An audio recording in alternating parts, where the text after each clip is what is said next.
Welcome! As I mentioned before, I've been learning a bit of Slovene here at LanguageSitter. Kaj delaš? Snemam. Okay. I've learned tons of useful phrases so far, like kje je študentke? Študentke. Študentke. Študentke. Vitse, where's the bathroom? It's just around the corner.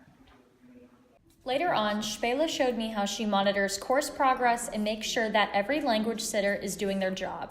Špela checks that they send follow-up emails, log hours, and upload materials for their clients.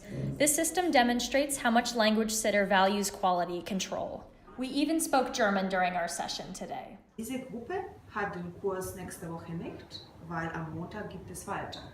Okay. Und deswegen gibt es dann den Kurs am Mittwoch. Und was bedeutet name? Nemščine. Das ist Deutsch. Oh, prima. Ja, genau. Today we're hosting a language scavenger hunt for the rest of the European experience students. It's time to go set up. Bye. Se vidimo jutri.